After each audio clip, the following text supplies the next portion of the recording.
Happens when you take rich braised corned beef and top it with sweet and tangy orange marmalade mustard glaze.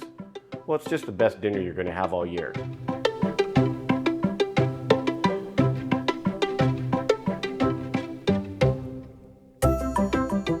All right, we're going to start by seasoning our corned beef. Just going to give it a good liberal dose of salt and pepper. Got pepper here too. Oh, that was a bit. But we're going to sear it now. Hey, you can use vegetable oil, anything. We're going to use Snake River Farms American Wagyu beef tallow because we're Snake River Farms. It will also impart additional Wagyu flavor to this beef, which is always a great thing.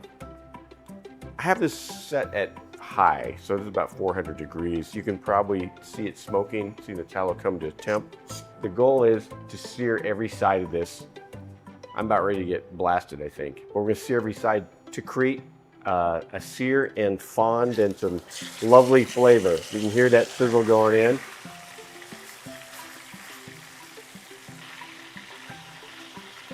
Smells like corned beef. There we go. That's what we're going for. It's gonna be a two-handed thing. I'm gonna brown the edges too. I'm gonna call that good.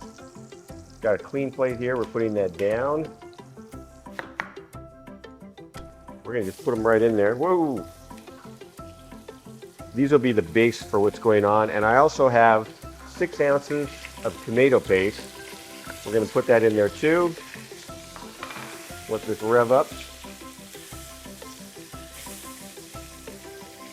And this will become our base for the braising liquid. Get some garlic, smashed garlic cloves. And let's do its thing here for a minute.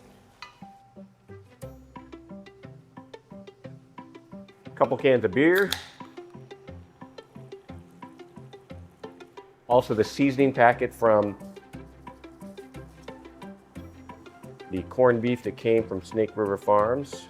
We have orange marmalade. We've reserved some for a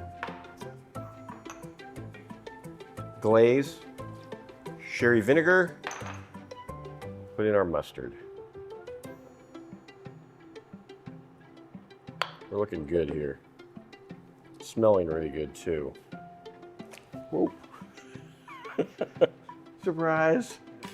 With braising, it's not boiling, so you don't want to cover it completely with liquid. You want that top to be exposed because that's going to be a moist cooking environment, and that beef will brown inside the oven. Now we will check this periodically, and if it starts cooking down, we'll add more to it. But right now, that's about where we want it to be. We're just adding these currants, which they're sweet and they're bright, they have a little tartness, so it's gonna really just increase the overall depth of flavor of this dish. And this is now going in the oven, 275 degrees, until we hit an internal temp about 180. I'm guessing it's gonna be about 2 hours, so we'll check back then. So I just temped our corned beef. It's at 180 degrees. It took about 3 hours. Now I'm gonna pull out of the oven. Oh, it's smoking. All right. Whoa. So we've got that beautiful braise going on. You can see this is rendered. Really looks nice. So I had put it in here with the fat cap down. I'm actually gonna flip that so that when we heat it, we'll get that nice and crispy. So we took a half cup of the orange marmalade, half cup of Dijon mustard, put them together, and now I'm gonna glaze our lovely corned beef here. And then that's gonna go into a hot oven. I think you can either broil it or maybe crank up your oven as high as it'll go. In this case, I'm going to 550. Ooh, so it looks great. We need to find the grain. And so in this case, the grain is running this way. I'll pull it on out here. You can see the grain. So we're gonna slice it this way. So What's unique about this recipe is it's not boiled, it's braised. But man, it's super tender. I can tell just by the knife going through there. But look at that color. Like I said, I can tell how tender it is. This knife is really just falling through there. So there you have it. We've braised our corned beef. We have some extra glaze here, and also this is the braising liquid that's great on top of it.